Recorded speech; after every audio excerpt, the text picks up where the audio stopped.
I'm really glad you're here tonight. This hour is different from the rest of the day. It doesn't ask you to decide anything.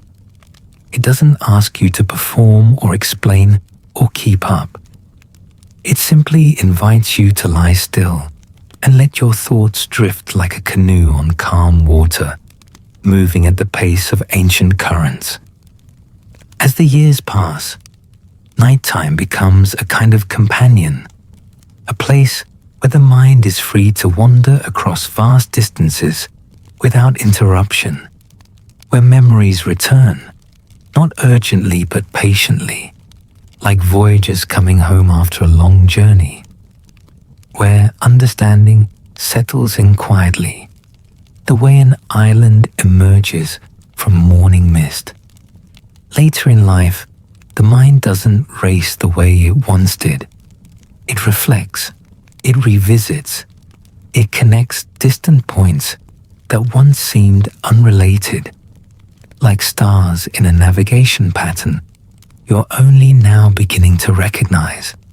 And it does this most honestly when the lights are off and the world has gone silent, when you're alone with the vast ocean of your own consciousness.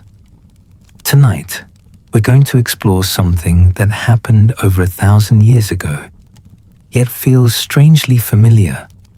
The journey of the first people who found the Marquesas Islands, who crossed impossible distances, who left everything they knew, who arrived at shores no human had ever touched. Their story is your story. Their courage lives in you. Their uncertainty, their hope, their profound act of faith in the unknown. All of this echoes in the life you've lived. This space is for those thoughts, the ones that don't surface during the day, the ones that arrive only when you're alone with yourself, resting, remembering, and gently making sense of a long, lived-in life by connecting it to journeys taken long before you were born. So take a slow breath, let your body soften into the bed, and allow this night to meet you where you are. Before we begin, if this kind of honest, gentle reflection speaks to you, take a moment to like this video and subscribe to the channel. And down in the comments, tell me where you're listening from and what time it is where you are right now. There's something comforting about knowing we're all here together, scattered across time zones, but united in these late hours when the world finally grows still. Connected like islands in an archipelago, separate but part of the same story. So settle in, adjust your pillows, find a comfortable position, and know that for the next hour, you're not alone in whatever wisdom you're carrying, whatever understanding you've earned, whatever truths rise to the surface when the lights go out. Let's begin. You're lying in bed right now, and outside your window, the world is dark. But imagine for a moment a different darkness. The darkness of the open Pacific Ocean at midnight, 3,000 years ago. No city lights on any horizon. No ships passing in the distance. No GPS. No radio. No certainty that land exists anywhere ahead. Just darkness and stars and the sound of water against the hull of a double-hulled canoe. And you standing on that deck, having left the only home you've ever known, sailing towards something you can only hope exists. This is how it began. The settlement of the Marquesas Islands, the most remote archipelago in the world. 12 tiny specks of volcanic rock in the middle of the largest ocean on Earth. Islands so isolated that when the first Polynesians arrived there, around 300 CE, They had traveled further from any continental landmass than any human migration before them. They came from the west, from islands we now call the Society Islands or the Tuamotus, but they didn't know what lay to the east. They had no maps. They had stories, perhaps, legends about land, signs in the flight patterns of birds, observations about clouds and currents, but no certainty, no guarantee. They loaded their canoes with everything they would need to start life over: taro roots, breadfruit shoots, coconuts for planting, pigs, chickens, dogs, tools made of stone and bone and shell, everything that could be carried, everything essential, everything that represented their culture, their survival, their hope. And then they sailed into the unknown. You understand this journey, not literally. You've never sailed a double-hulled canoe across the Pacific, but you understand it in your bones, in your memory, in the accumulated experience of a lifetime. You've left too, maybe not your island, but your home, your familiar shores, the place where you were born and raised, the people who first knew you. You've sailed into your own unknowns, carrying what you could, hoping you'd find land on the other side. You remember the first time you left home, really left, not just for a trip, but for good. The day you moved away, started your own life, stepped into an adulthood that felt as vast and uncertain as an ocean. You loaded your car, or your truck, or your single suitcase if you were traveling light. You took what seemed essential, what you thought you'd need to survive in this new place. Photographs, clothes, books, objects that connected you to the life you were leaving, talismans against the unknown. And you left. You sailed away from your parents' house, from your childhood bedroom, from the streets you knew by heart. You pointed yourself toward something you'd heard about. A city with opportunities, a college with programs, a job in a distant place, a person you loved who lived somewhere else. You didn't know if it would work out. You had hope. You had determination. You had courage. You didn't entirely feel, but pretended to have. You had the same kind of faith those first Marquesans had. Faith that if you just kept moving forward, eventually you'd find land. The Marquesans navigated by stars. You've learned this over the years, reading about them, watching documentaries, accumulating knowledge about how ancient Polynesians crossed oceans without instruments. They had star compasses memorized, patterns of constellations rising and setting at specific points on the horizon. They knew which stars to follow at different times of year. They read the ocean swells. They watched for birds. They noticed subtle changes in watercolor that indicated land ahead. But even with all that knowledge, it was still a leap of faith. The stars could guide them generally eastward, but they couldn't guarantee an island would be there. They couldn't promise safety. They couldn't ensure arrival. You had your own stars, your own navigation points. The advice your parents gave you before you left. The encouragement from a teacher who believed in you. The example of someone who'd made a similar journey successfully. The internal compass that told you which direction felt right, even when you couldn't explain why. You followed these stars. You trusted them when you had nothing else to trust. You checked them regularly, making sure you were still heading the right direction. still moving towards something, still on course, even when you couldn't see the destination.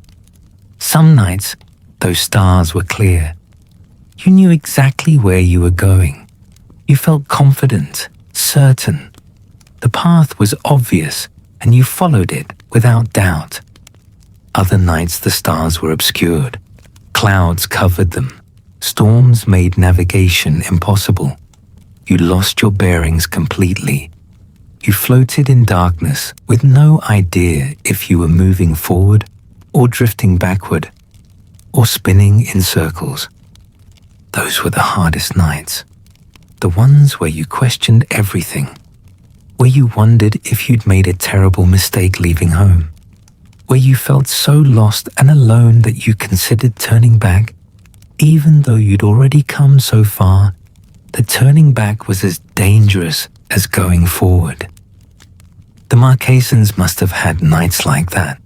Storms in the Pacific are legendary. Waves 3 stories high, wind that tears at sails, rain so heavy you can't see the length of your own canoe, water everywhere, above and below, until you can't tell which way is up. They must have been terrified. They must have questioned their decision to leave.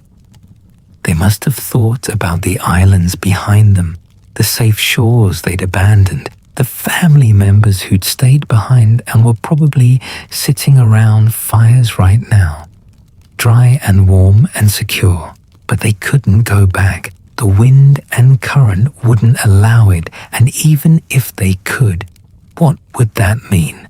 That they'd failed, that they'd given up, that fear had won. So they kept going. They bailed water. They repaired damage. They comforted the children who were crying. They encouraged each other.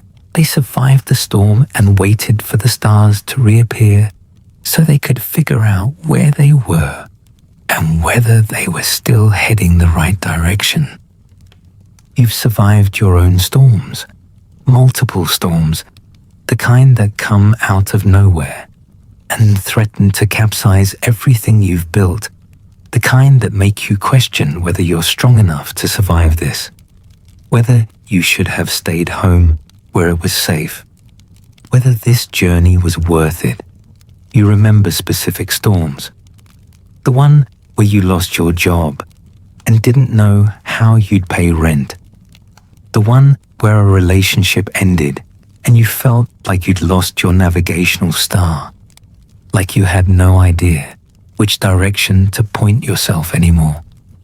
The one where someone you loved got sick or died, and the grief was so overwhelming you couldn't function, couldn't see through it, couldn't imagine ever feeling normal again. You remember the one where your own body betrayed you, where illness or injury made you vulnerable in ways you'd never experienced, where you realized you weren't invincible, where you understood that the canoe of your physical self was more fragile than you'd thought. Those storms taught you things, hard things, necessary things. You learned that you're stronger than you believed, that you can survive conditions you were certain would destroy you, that fear doesn't have to stop you, that you can keep bailing water even when it seems pointless, that you can keep going even when you can't see where you're going. The Marquesans who made that first voyage, scholars estimate there were maybe 50 to 100 people spread across several canoes traveling together for safety. They arrived eventually. After weeks at sea, maybe months, they saw birds, then clouds forming in patterns that indicated land, then the smell of earth and vegetation carried on the wind, then finally mountains rising from the ocean, green peaks shrouded in mist, valleys cutting deep into volcanic rock, beaches of black sand, the Marquesas Islands.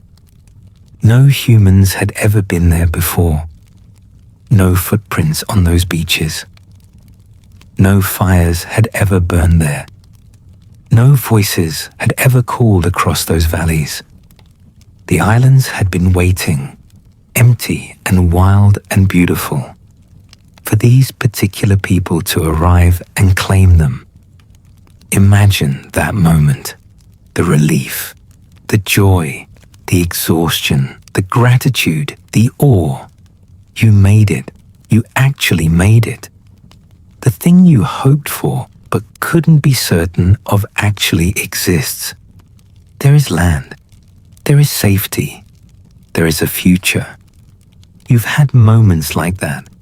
Arrivals after long journeys. Times when you finally reached the thing you'd been sailing toward for so long. When you got the acceptance letter. When you landed the job. When you met the person. When you achieved the goal.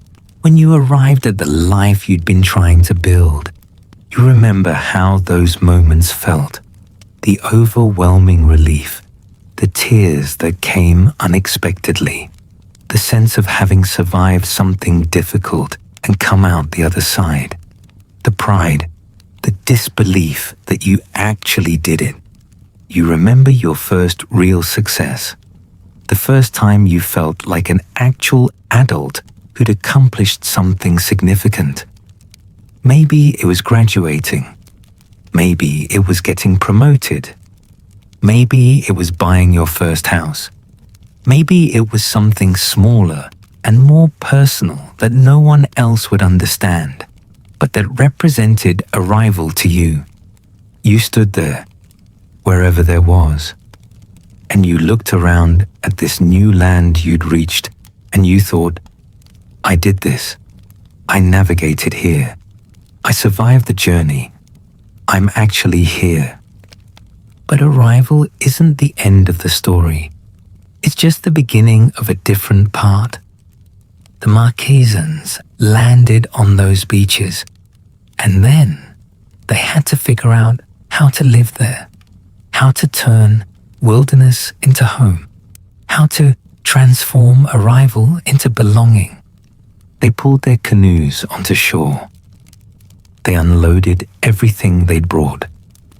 They assessed what they had and what they needed. They began the work of settlement. They explored the valleys, looking for fresh water. They found streams running down from the mountains. They found places where the land was flat enough to cultivate.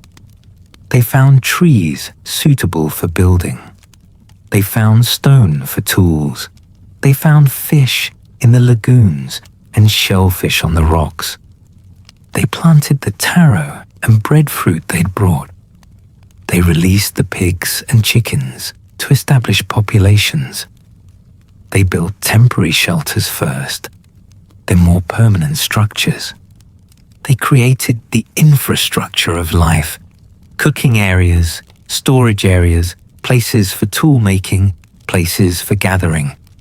They established patterns, rhythms, who would do what, how they'd organize themselves, what rules would govern this new society.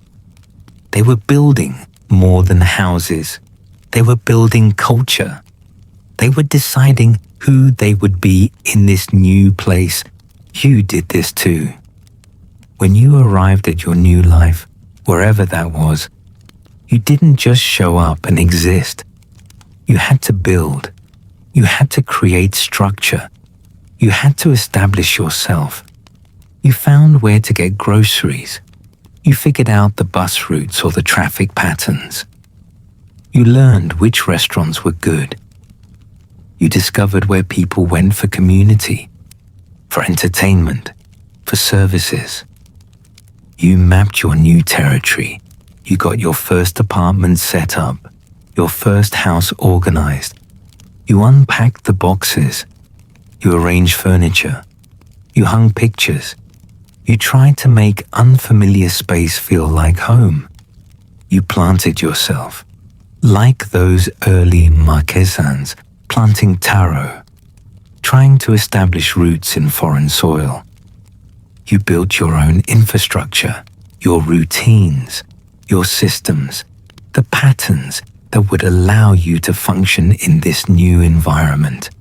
When you'd wake up, where you'd get coffee, how you'd structure your days, who you'd spend time with, what would give your life meaning and purpose here. This took time, more time than you expected. You thought arrival meant you were done, but arrival just meant the hard work could begin. The work of actually living, of transforming survival into thriving, of making strange land feel like yours. The Marquesans had to learn their new environment. The islands were beautiful but challenging. Volcanic soil was fertile, but the terrain was steep and difficult. The climate was warm, but the mountains created microclimates with different conditions in different valleys. The ocean provided food, but also isolation. Once they were here, they were here. No easy way back. No contact with the islands they'd left behind. They adapted. They learned which plants grew best where. They developed techniques for terracing the steep slopes to create farmland. They bred their pigs and chickens and dogs into populations suited to the environment. They learned the patterns of fish migration and seasonal changes. They became experts in this place because their survival depended on it. You became an expert in your new place too.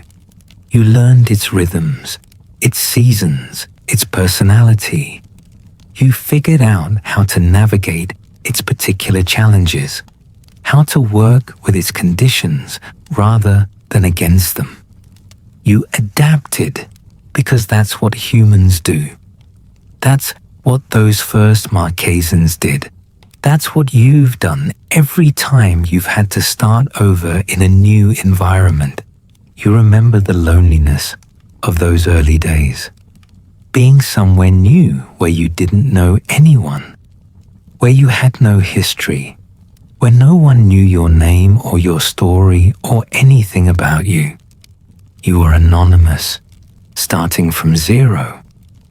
The Marquesans were together. They'd traveled as a group, but they'd also left people behind. Parents, siblings, extended family, friends. Everyone who'd chosen not to make the voyage. Everyone who'd been part of their previous lives. Gone. Unreachable. The connection severed not by death, but by distance so vast that they'd never see each other again. They must have grieved this, must have had moments where they looked west, toward the sunset, toward the direction they'd come from, and felt the weight of everything they'd lost, everyone they'd left, the familiar places they'd never walk again, the specific beaches and valleys and trees they'd known intimately and would never see again. You understand this grief, this particular sadness of distance. You've left people behind too. You've moved away and lost touch. You've had relationships that couldn't survive geography. You've watched connections fade because proximity matters more than either of you wanted to admit. You remember missing your parents after you moved away, how you'd call them and try to explain your new life, but couldn't quite convey it, how they couldn't really understand what you were experiencing, how the distance created a gap that visits couldn't quite bridge, how you were becoming someone different from the person they'd known, and they couldn't witness that transformation, couldn't be part of it. You remember missing friends who stayed in your hometown while you left, how you promised to stay close, how you meant it sincerely, how you wrote letters at first, made phone calls, planned visits. But gradually the shared experiences stopped. Your lives diverged. You developed new references they didn't understand. They had ongoing stories you weren't part of. The friendship didn't die, but it changed. It became something else, something more distant and less immediate. This is the cost of voyaging, of leaving, of striking out into the unknown. You gain new land, but you lose old connections. You build a new life, but you leave parts of your old life behind. The Marquesans understood this. You understand this. Anyone who's ever left home understands this. But they built new connections. Those first settlers became a community. They worked together. They helped each other. They celebrated together. They grieved together. They created bonds forged not by blood or shared childhood, but by shared journey and shared work and shared commitment to this new place. They told stories around fires at night, stories about the voyage, about the storms they'd survived, about the moment they first saw land. These stories became their mythology, the foundation of their collective identity. We are the people who crossed the ocean. We are the people who found these islands. We are the people brave enough to sail into the unknown. You have your own stories, your own mythology about who you are, stories about the journeys you've taken, the challenges you've overcome, the risks you've had to take, the times you didn't think you'd make it, but you did. These stories define you. They're how you understand yourself. They're what you tell when someone asks how you got here, to this life, to this moment. The Marquesans had children born on these new islands. The first generation who'd never seen the Western Islands their parents came from, who had no memory of that other place, whose entire world was these valleys, these beaches, these mountains, who thought this was normal, this was home, this was simply where people lived. Those children heard stories about the voyage but couldn't really understand them, couldn't grasp what it meant to leave everything, couldn't comprehend the courage required. To them, these islands were simply reality. The ocean was just the ocean, not a barrier they'd crossed or a distance they'd survived. You've seen this with your own children if you have them. How they take for granted things you struggle to create. How they can't quite understand what your life was like before. How the sacrifices you made for them are invisible because they worked. The whole point was to make their lives easier than yours was. You told them stories about your journey, about leaving home, about building this life, but they listened with half attention because to them, it's ancient history. Their world is the world you created. They don't remember the before. They don't carry the memory of what was left behind. They're the first generation of this new place. And that's exactly what you wanted for them. But sometimes you wish they understood, wish they could see what you left behind so they'd appreciate where they are. Wish they could comprehend the distance traveled so they'd understand the significance of arrival. Wish they carried the same awe you felt when you first reached this life you've built. The Marquesans passed down their navigation knowledge. The star patterns, the reading of swells, the signs that indicated land.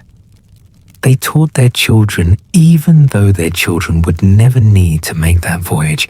They preserved the knowledge because it was sacred, because it represented who they were, because someday, maybe, someone might need to voyage again. You've tried to pass down your knowledge too, the things you learned on your journey, the hard-won wisdom, the survival skills, the emotional navigation tools, the ability to read situations and make good decisions and trust yourself even when you're uncertain. Some of it landed, your children or the younger people in your life absorbed some lessons. They learned from your example, even when they weren't consciously paying attention. They picked up your resilience, your work ethic, your values, the fundamental things that shaped how you move through the world. Other lessons didn't land. They had to learn certain things themselves through their own mistakes and their own pain. You couldn't shortcut that process for them. You couldn't give them experience. They had to earn it the same way you did, by surviving their own storms, by navigating their own darkness, by finding their own arrival points. This frustrated you, still frustrates you sometimes. You want to save them from suffering, want to tell them which stars to follow and which to ignore, want to give them the map you wish you'd had. But they can't receive it. Not really. They have to voyage themselves. The Marquesas Islands aren't just one island. They're an archipelago. 12 main islands spread across 300 kilometers.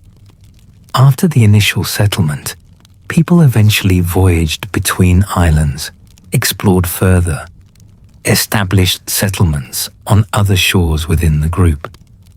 These were shorter voyages, less risky. They could see the destination before they left. They knew land was there, but they still required courage, still required loading canoes and leaving one home to establish another, still required that same fundamental faith in the possibility of starting over. You've made these shorter voyages too, internal migrations within the life you've built, moving from one job to another, one relationship to another, one city to another within the same general region. These weren't as dramatic as your original departure from home, but they still required versions of the same courage, the same willingness to leave what's familiar for what might be better. You remember deciding to leave a job you'd had for years. How that felt like leaving an island where you'd established yourself. You knew everyone there. You knew the systems. You knew how to navigate. You'd built a reputation. You'd created relationships. You'd invested time and energy into making that place work for you. But something called you elsewhere. Better opportunity, different challenge, need for change. The same restlessness that drove those original Marquesans to leave their western islands drove you to leave your established position. You loaded your metaphorical canoe again, updated your resume, researched new companies, applied for positions, interviewed, made the leap to something new. And once again, you had to learn new systems, build new relationships, establish yourself in unfamiliar territory. It was easier than the first time. You had experience now. You knew you could do this, but it still required courage, still required faith, still meant leaving behind people and patterns and familiarity, still meant starting over in some essential way. The Marquesans on different islands developed distinct cultures. They were all originally from the same voyaging group, but over generations of isolation, each island developed its own dialect, its own customs, its own artistic style, its own ways of doing things. The same people, separated by small stretches of ocean, became different communities. You've experienced this too. How people from the same background end up in different places and become different versions of themselves. How you and your siblings, raised by the same parents in the same house, voyaged to different lives and became different people. How old friends who all started in the same hometown ended up scattered across different regions, developing different values and different priorities and different ways of being. Geography changes you. Environment shapes you. The particular island you land on, the particular life you build, determines who you become. You wonder sometimes who you'd be if you'd made different choices, if you'd gone to a different college, taken a different job, moved to a different city, married a different person. How different would you be? Would you recognize yourself? The Marquesas Islands remained isolated for centuries, the most remote inhabited place on Earth. The people there developed one of the most distinctive cultures in Polynesia. Their art, their tattoos, their tikis, their particular way of being in the world. They had no contact with the outside world. They didn't know that other lands existed beyond their small archipelago and the Western Islands their ancestors had come from. They didn't know about continents, about other oceans, about the vast complexity of human civilization beyond their experience. Their world was complete. These islands, this ocean, these people, this was reality. This was everything. Then Europeans arrived, ships appearing on the horizon in 1595, people who looked different, who spoke incomprehensible languages, who had technologies the Marquesans had never imagined, who brought diseases that killed thousands, who disrupted everything. The arrival of Europeans was like a second voyage for the Marquesans, except they didn't move. The world moved to them. Suddenly, their isolated islands weren't isolated anymore. Suddenly, they were part of a global system they hadn't known existed.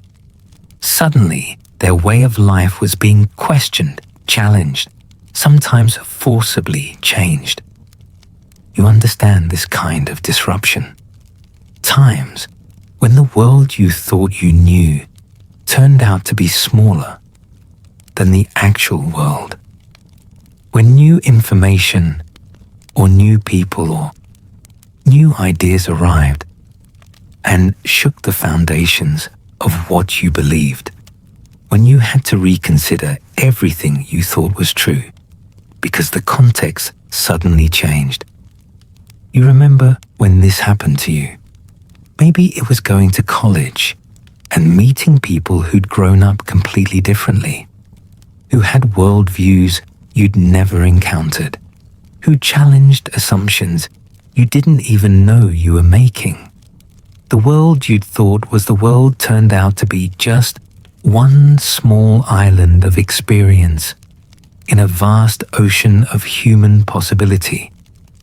Maybe it was traveling somewhere genuinely foreign, where you couldn't read the signs or understand the language or navigate the social rules, where you were the outsider, the confused one, the person who didn't understand how things worked, where you felt how the Marquesans must have felt when European ships arrived, utterly disoriented by the presence of something you couldn't have anticipated. Maybe it was a personal upheaval, divorce, loss, illness, something that forced you to recognize that the life you'd built wasn't as stable as you'd believed, that the island you'd settled on could be shaken by forces beyond your control. That arrival isn't permanent, that you might have to voyage again whether you want to or not. The Marquesans adapted. Again, they'd adapted to empty islands when they first arrived. They'd adapted to isolation and self-sufficiency. Now they adapted to contact, to trade, to new technologies, to new diseases, to colonization, to the modern world gradually encroaching on their remote archipelago. their population declined dramatically. Disease killed thousands. But the culture survived, changed certainly, influenced by outside forces, absolutely, but not destroyed. The essential character of being Marquesan persisted through catastrophic change. You've adapted too, again and again. You've survived upheavals that felt like they'd destroy you. You've integrated changes you never wanted. You've learned to live in a world that looks nothing like the one you thought you'd inhabit. You've bent without breaking. You've transformed without losing yourself entirely. This is the legacy of those first voyagers, their fundamental courage, their adaptability, their willingness to sail into the unknown, their faith that they'd find land, their determination to build lives wherever they arrived, their resilience in the face of storms, their ability to start over when necessary. This legacy is yours too. You carry it, not genetically. You're probably not descended from Marquesans, but spiritually, emotionally, in the arc of your own life. You're a voyager too. You've crossed your own oceans. You've found your own islands. You've built your own settlements. You've survived your own storms. You've adapted to your own disruptions. You're lying in bed right now, thousands of miles from the Marquesas Islands probably, separated from those first settlers by over 1,700 years, living in a world they couldn't have imagined. But you're connected to them by the universal human experience of leaving home, seeking something better, voyaging into uncertainty, and somehow surviving the journey. Their story is your story. Their courage is your courage. Their faith is your faith. Their resilience is your resilience. You've voyaged far in your life, not geographically necessarily, though maybe that too, but emotionally, spiritually, through time, through change, through loss, through growth. You've covered vast distances. You've navigated by stars that sometimes disappeared. You've survived storms that threatened to capsize you. You've arrived at shores you weren't certain existed. And now you're here, in this bed, in this moment, at this point in your long voyage, not at the end. You're still sailing, still navigating, still moving through time, but at a point where you can look back and see the distance traveled, where you can appreciate the journey even though it's not finished, where you can recognize your own courage, even though it never felt like courage at the time. It just felt like doing what you had to do, like continuing, like surviving. The Marquesans who made that first voyage didn't think of themselves as heroes. They were just people trying to find a better life, trying to survive, trying to create possibilities for themselves and their children. They were scared and hopeful and determined. They were human, like you. You're not a hero in your own story. You're just someone who did what needed to be done, who kept going when stopping wasn't an option, who navigated as best you could with the knowledge you had, who made mistakes and learned from them, who suffered losses and continued anyway, who arrived at various shores and built various lives and adapted to various circumstances. But looking back now, from this bed, in this quiet moment, you can see it differently. You can see the courage that didn't feel like courage, the resilience that just felt like stubbornness, the faith that felt like desperate hope, the navigation that felt like blind stumbling, but somehow got you here. You voyaged far, You really did.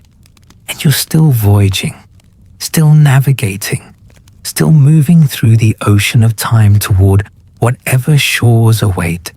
Rest now. Let your body settle. Let your breathing slow. Let the voyage pause for this night. The ocean will still be there tomorrow. The stars will guide you again when you need them. But right now, you're anchored. You're safe. You're here. Close your eyes and feel the gentle rocking of this bed, like the gentle rocking of a canoe on calm water. Feel yourself held by something larger than yourself.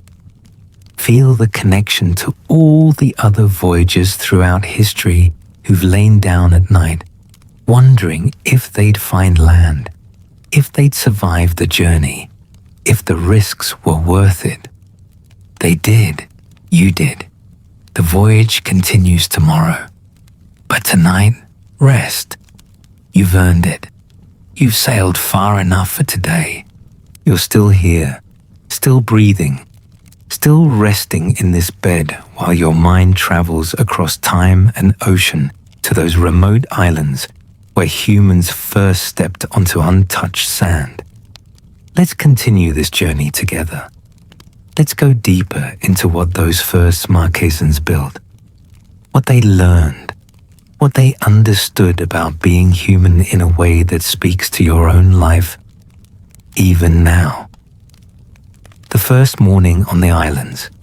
Imagine it. You've survived the voyage. You've slept on solid ground for the first time in weeks or months. You wake to bird song you've never heard before.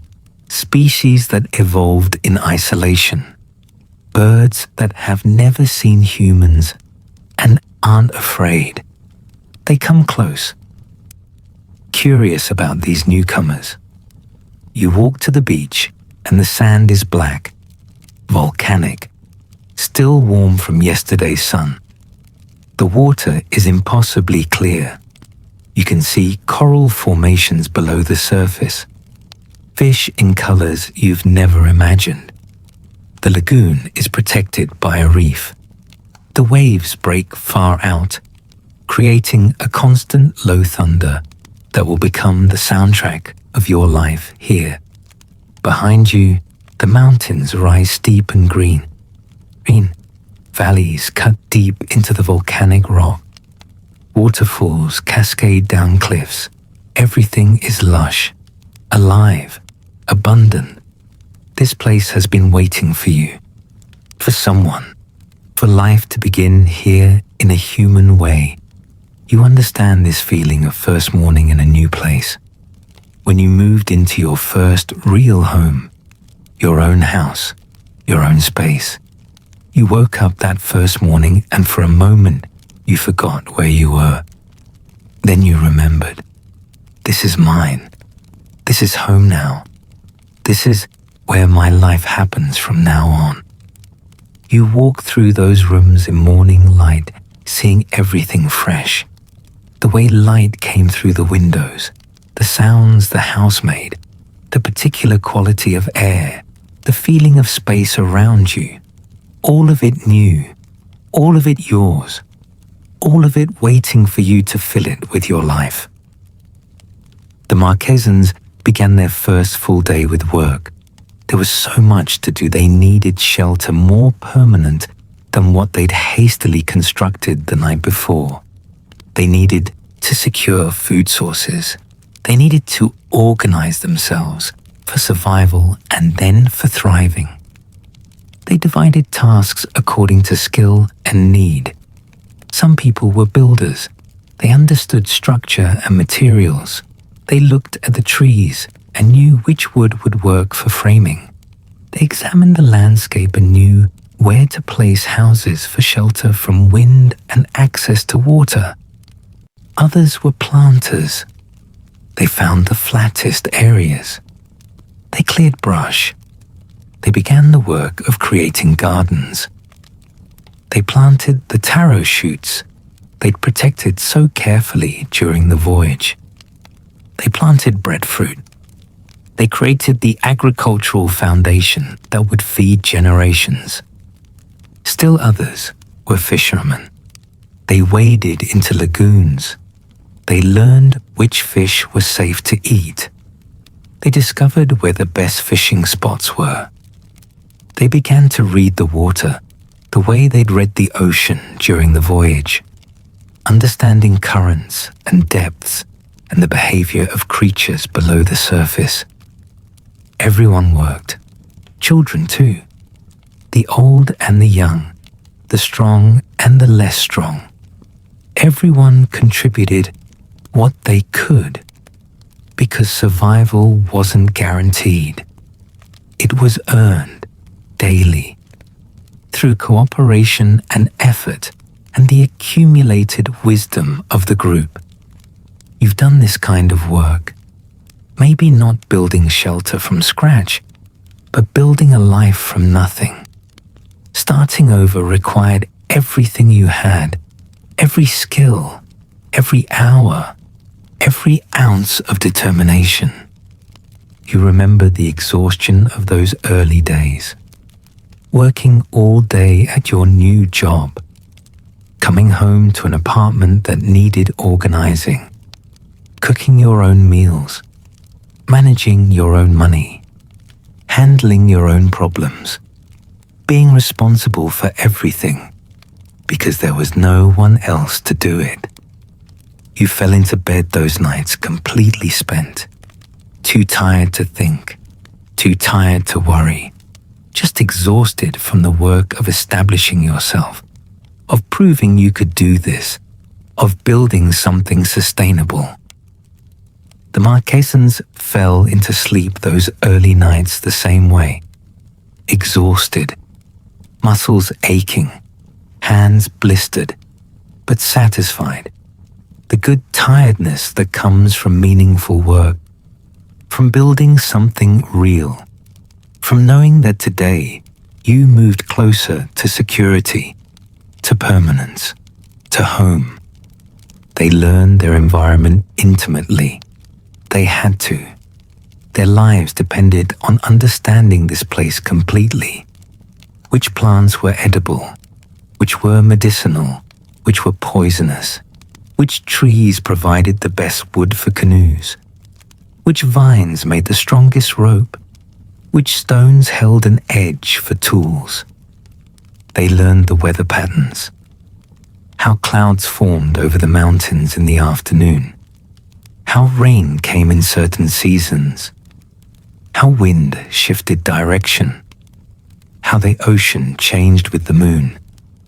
They became experts because expertise meant survival. You became an expert in your own environment too. You learned your workplace inside and out, who to ask for help, who to avoid, how to navigate the politics, how to get things done, where the resources were, how the system worked. You learned because you had to, because functioning required knowledge, because survival in your own way depended on expertise. You learned your neighborhood, where to shop, where to walk safely, where to avoid, what businesses were reliable, what services were available. You mapped your territory mentally. You created knowledge that let you move through your world with confidence. The Marquesans developed routines, patterns that structured their days, morning fishing, afternoon work in the gardens, evening meal preparation, gathering together as darkness fell. These routines created stability, predictability, a sense of order in a place that had been chaos and wilderness. You developed your own routines, your morning coffee, your route to work, your evening wind down, your weekend patterns. These routines became the architecture of your life, the invisible structure that held everything together, the repeated actions that created a sense of home and normalcy. Some people criticize routines as boring, as lack of adventure. But you know better. You know that routines are anchors. They're what allow you to function when everything else is uncertain. They're the reliable patterns you can return to when life gets chaotic. They're how you create stability in an unstable world. The Marquesans built structures that would last, not just temporary shelters, but real houses. They used stone for foundations. They carved wood for frames. They wove pandanus leaves for roofing. They created buildings designed to withstand storms, to last for years, to house families for generations. They built community structures too. Meeting houses, places for ceremonies, spaces that belong to everyone. They understood that community requires physical space, places where people can gather, where important things can happen, where culture can be enacted and celebrated and passed down. You've built your own lasting structures, your career, your family, your home, the relationships you've invested in, the traditions you've established, the patterns you've created that will outlast you. These aren't physical buildings necessarily, but they're structures nonetheless.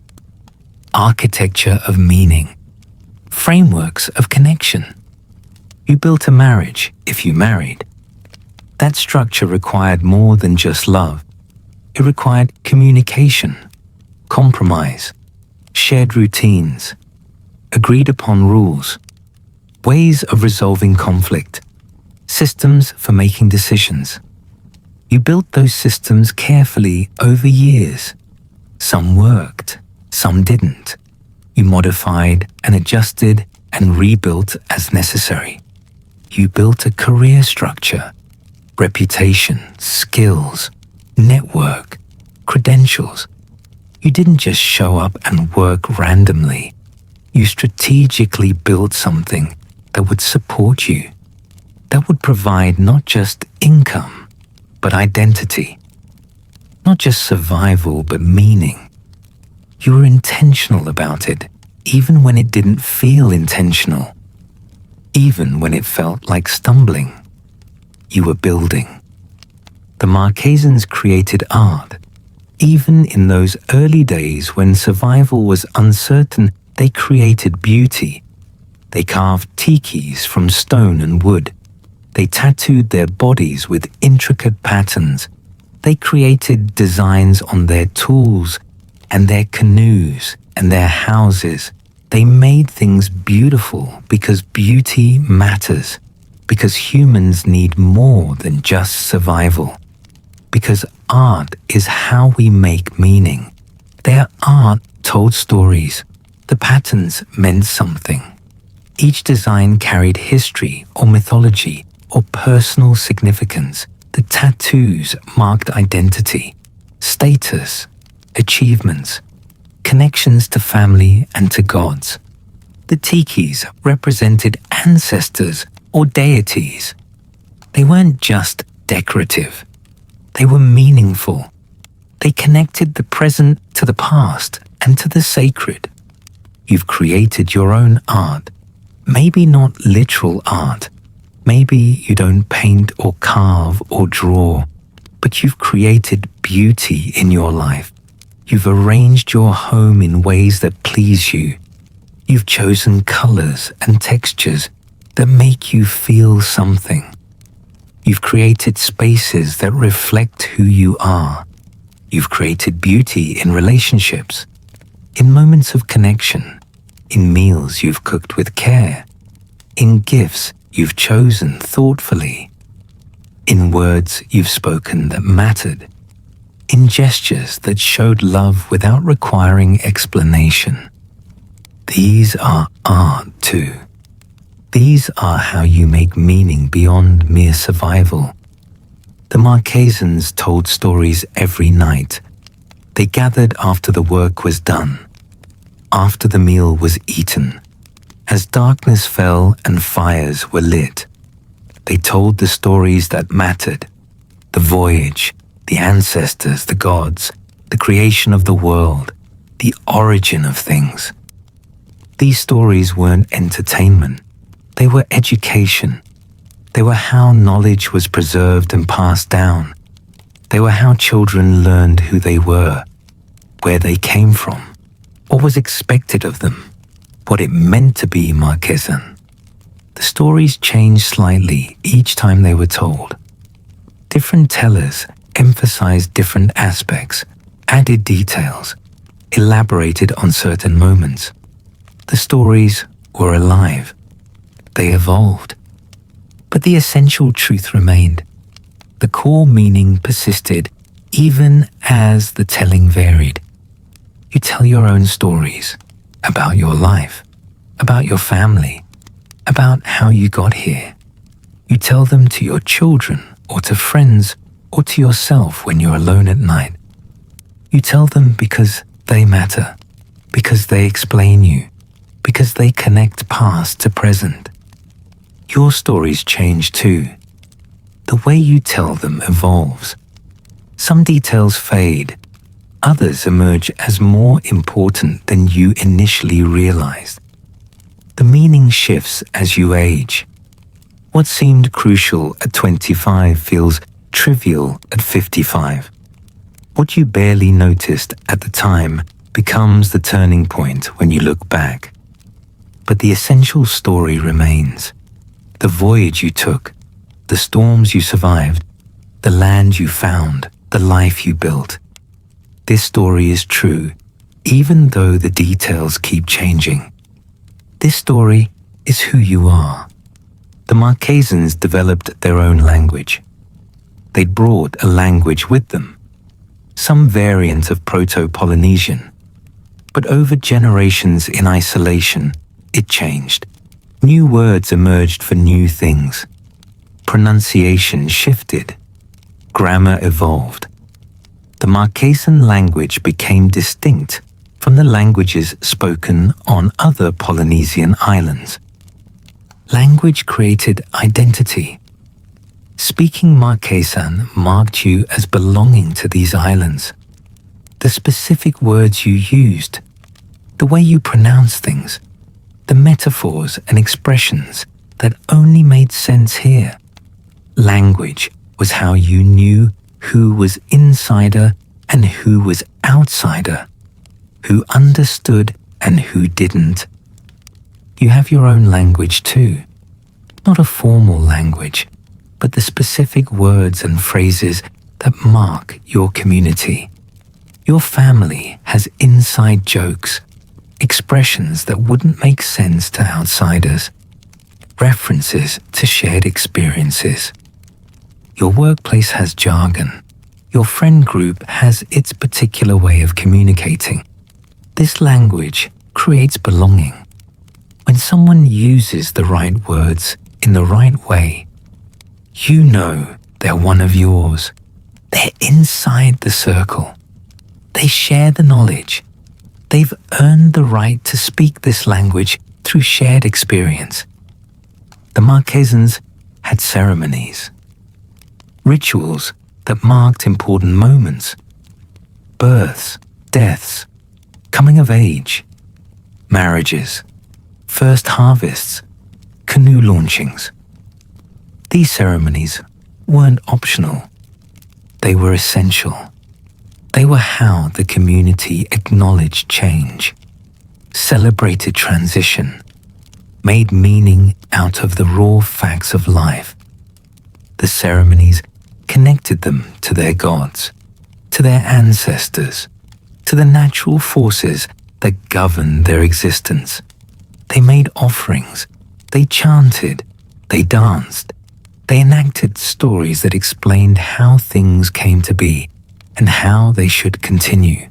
You have your own ceremonies, birthday celebrations, anniversary dinners, holiday traditions, graduation parties, funerals. These mark the important transitions in your life. They create memory. They give you permission to feel the significance of moments that might otherwise pass unnoticed. Some of your ceremonies are borrowed from culture, religious rituals, cultural traditions, things everyone does, but others are uniquely yours. The way your family always celebrates a certain way, the tradition you started with your partner, the thing you do every year without fail because it matters to you, even if no one else understands why. These ceremonies anchor you in time. They create continuity. They connect you to your past selves and to your future selves. They remind you that life isn't just one day after another. It's a meaningful progression, a journey with markers, a story with chapters. The Marquesans lived with death. It was present, unavoidable. People died in accidents, in childbirth, from illness, from age. The population was small enough that every death mattered. Every loss was felt by the entire community. Everyone knew everyone. Everyone was connected by blood, art, or marriage, or shared experience. They developed ways of handling death. Ceremonies for the dying, rituals for the dead, ways of remembering, ways of honoring. They believed the dead remained present in some way, watching, protecting, connected to the living even after physical death. They buried their dead in sacred places. They created platforms for bodies. They marked graves with tikis. They returned to these places regularly. They maintained relationship with the dead. They spoke to them, made offerings, asked for guidance. The dead weren't gone. They were ancestors. They were part of the ongoing story. You've lived with death too, more and more as you've aged. The deaths accumulate. Parents, friends, colleagues, partners maybe, people who are essential to your life, who shaped you, who knew you, who you thought would always be there.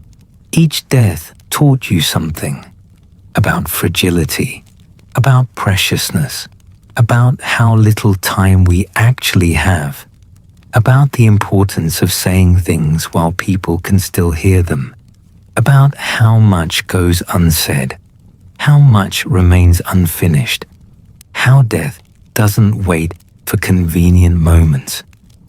You remember specific deaths, the first one that really hit you, the one that made death real rather than abstract.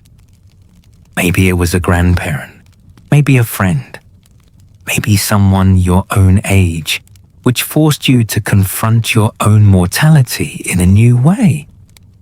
You remember where you were when you got the news, what you were doing, how the world suddenly felt different, how light seemed wrong, how sounds were too loud or too quiet, how your body felt heavy and strange, how grief was physical, how it lived in your chest and your throat and your stomach.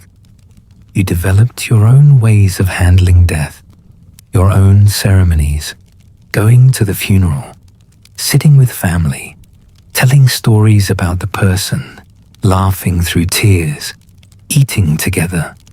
These rituals helped. They didn't fix anything. The person was still gone, but they acknowledged the loss. They created space for grief. They allowed you to feel everything that needed to be felt. You visit graves sometimes, or you don't. Some people find comfort there, others don't. But you maintain relationship with the dead in your own way. You think about them.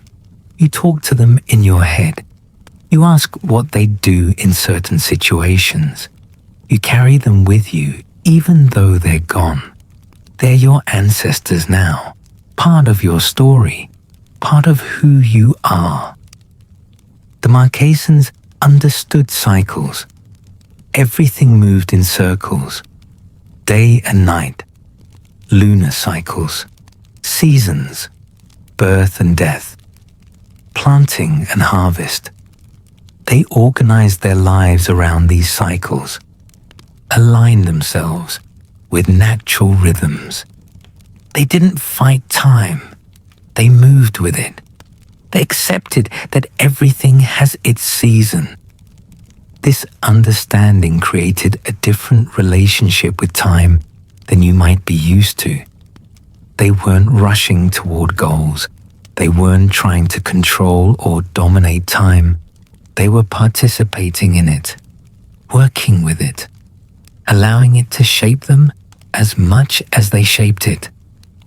You're learning this now, learning to move with time rather than against it, learning that you can't control as much as you thought, learning that some things have to unfold at their own pace, learning that rushing doesn't help, learning that time has its own wisdom. You see this in your body.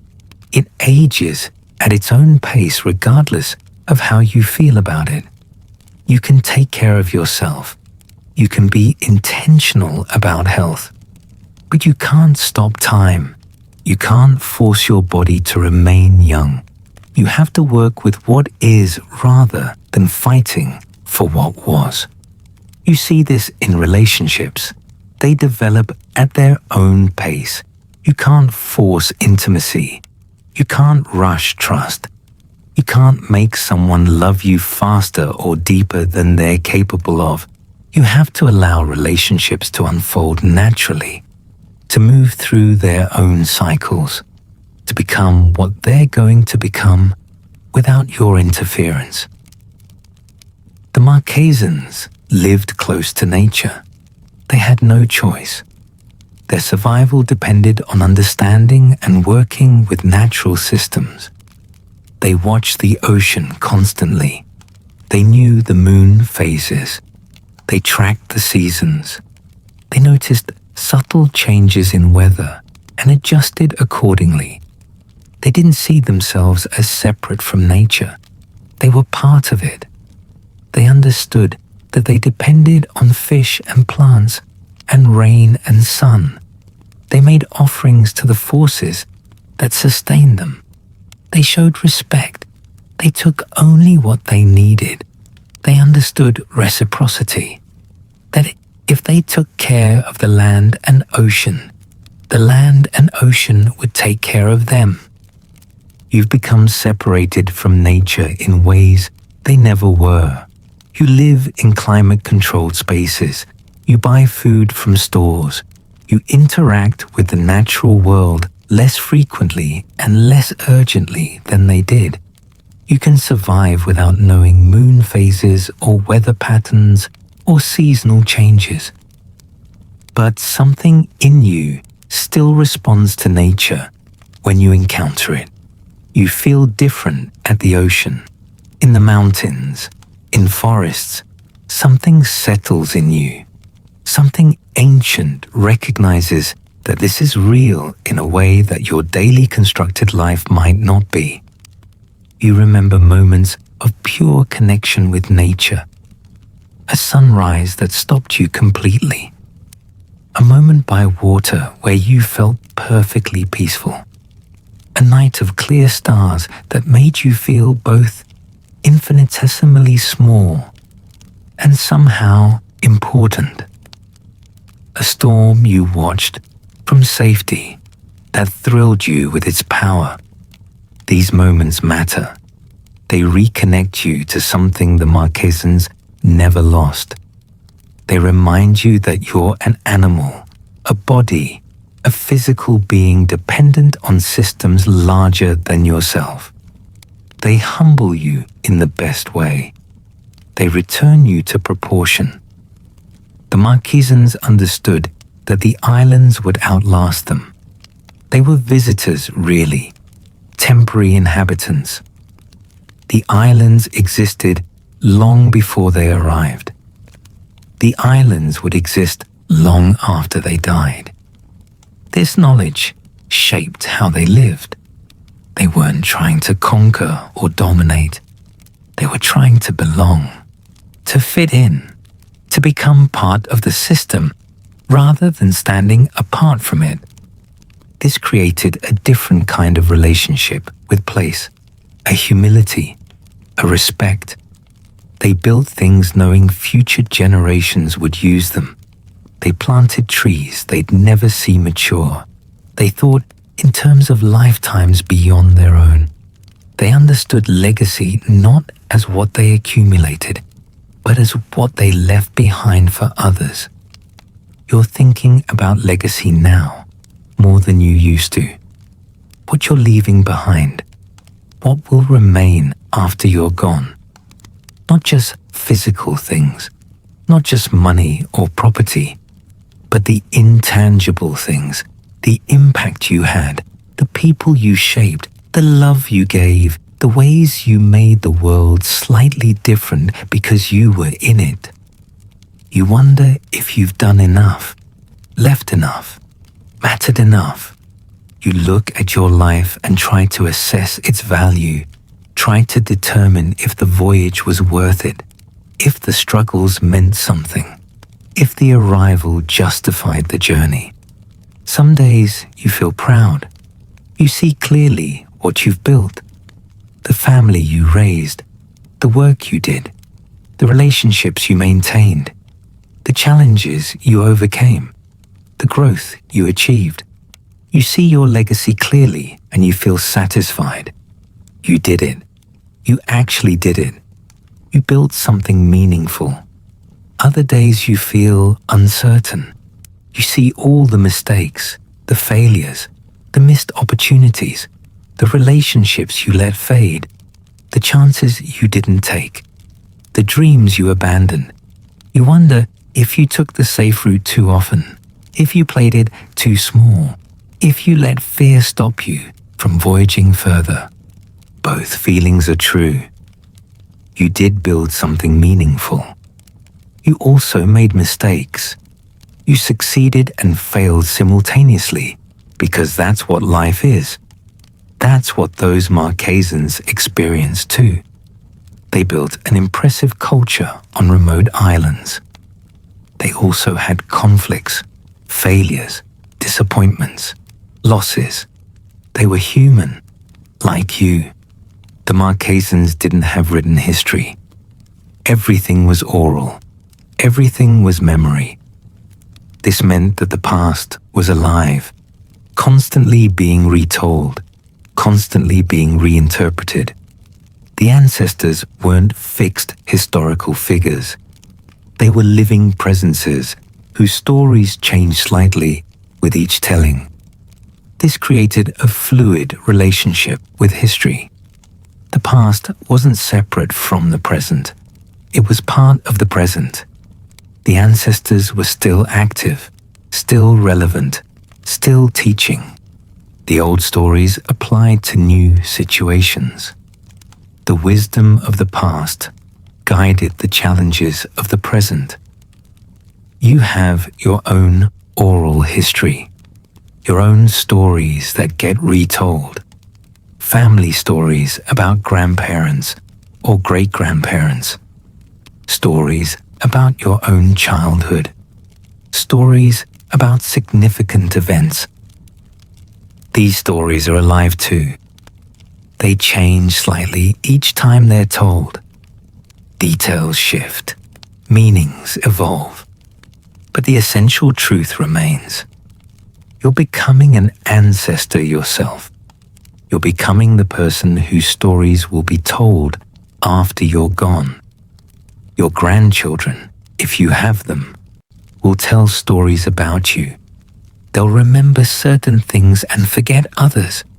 They'll interpret your life through their own lens. They'll make you mean something that fits their narrative.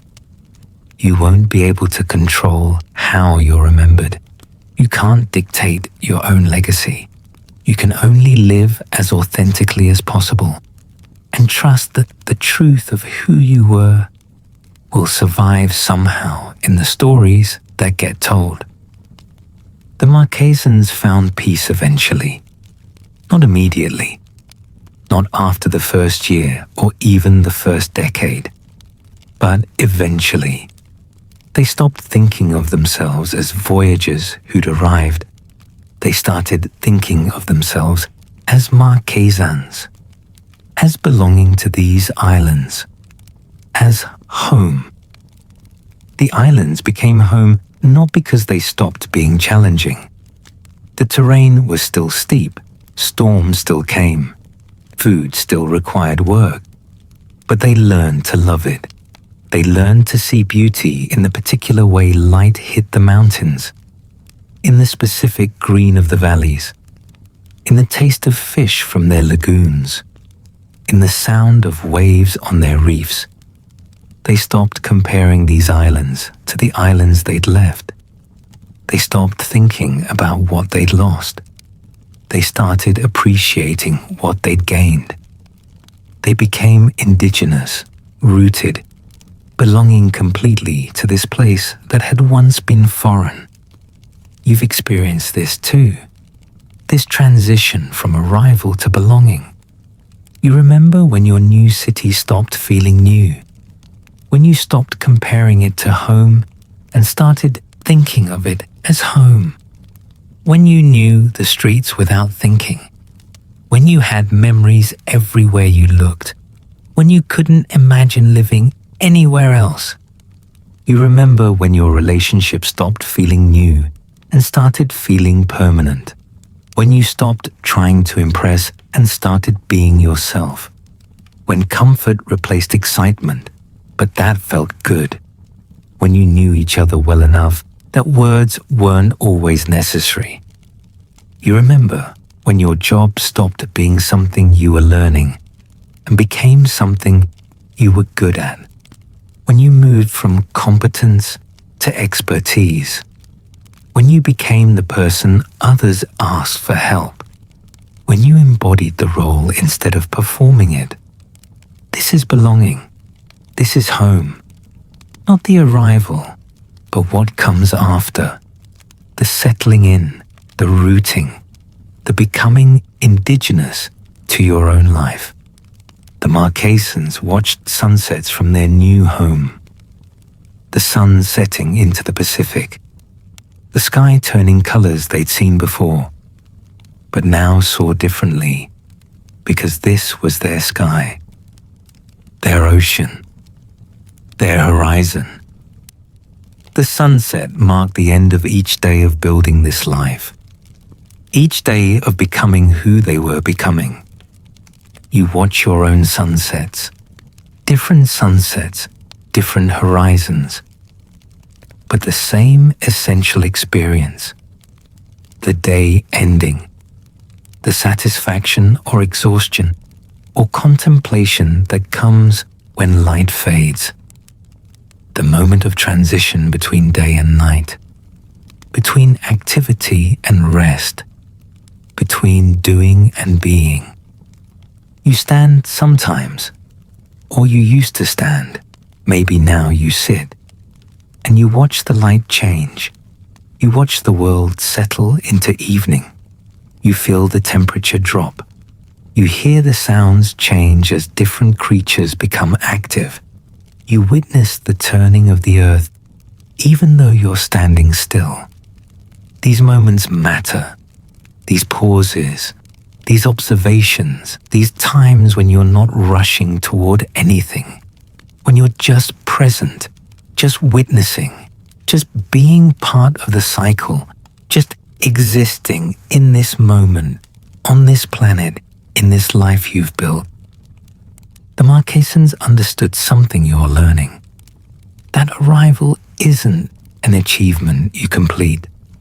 It's a state you inhabit. Home isn't a place you reach.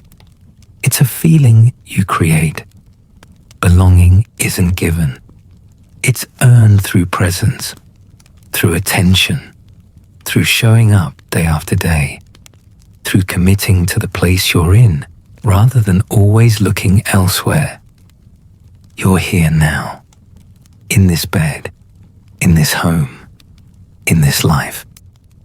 This is your island, the one you voyaged to, the one you've built on, the one where you've established yourself. You're not visiting, you're not passing through, you're here. This is home. Maybe it's not perfect. Maybe you'd change things if you could. Maybe you still sometimes wonder what life would have been like if you'd made different choices, voyaged to different islands, built a different life. But this is the life you have. These are your islands. This is the shore you reached. This is what you built. And it's enough. It's more than enough. It's yours. The Marquesans would understand what you're feeling right now. This mix of satisfaction and weariness. This sense of having voyaged far and built much and survived storms. This feeling of being tired but content. Of being ready to rest but still aware of how much remains.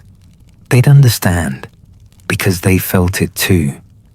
Every night when they lay down after a day of work, after a day of living on their remote islands, they felt this same mix, this same recognition of effort and accomplishment, this same gratitude for survival, this same hope that tomorrow would come and they'd be strong enough to meet it.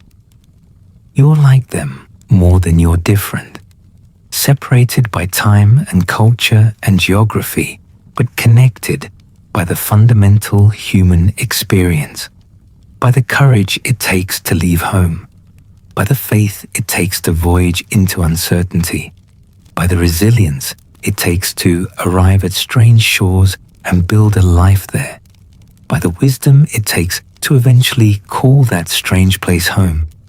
Your voyage has been different from theirs, but not lesser. Your challenges have been different, but not easier. Your achievements have been different, but not smaller. You've crossed your own Pacific. You've navigated by your own stars. You've survived your own storms. You've found your own islands. You've built your own life. And now you're here, resting, breathing, letting your body soften into this bed while your mind travels across time and distance to connect with people who lived centuries ago on the most remote islands in the world, finding in their story a reflection of your own, finding in their courage a recognition of your own, finding in their arrival an echo of your own arrivals. The voyage continues tomorrow. There's always more ocean ahead, more challenges, more storms, more opportunities for courage and faith and resilience. But tonight, the voyage pauses. Tonight, you're anchored. Tonight, you rest on the shore you've reached. Tonight, you honor the distance traveled.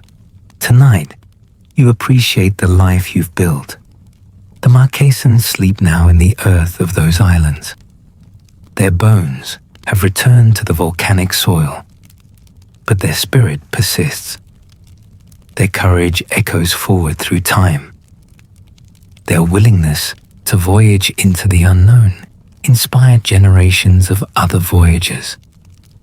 Their story becomes part of the larger human story of exploration and settlement and adaptation and survival. Your story will echo forward too. The people who come after you will carry something you gave them. Your children carry your values. Your students carry your wisdom. Your friends carry your influence.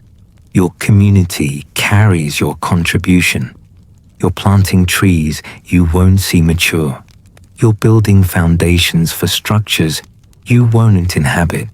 You're voyaging not just for yourself, but for everyone who follows. This matters, this legacy, this echo, this continuation. You're not just building a life for yourself. You're part of something larger, part of the human story, part of the great voyage that began when the first humans left Africa and spread across the globe.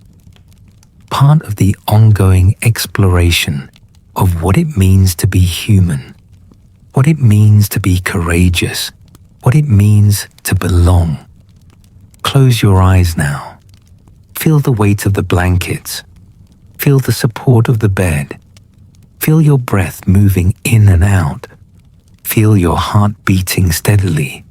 Feel yourself here, present, alive, resting after your long voyage. The islands are quiet tonight. The Marquesas Islands, where those first settlers built their lives. Your islands, wherever you are quiet too. The world is settling into darkness. The day is ending. The voyage is pausing. Rest comes now. Sleep comes now. Peace comes now. You've journeyed far. Not just tonight in this meditation, but in your life. You've covered vast distances. You've navigated impossible waters.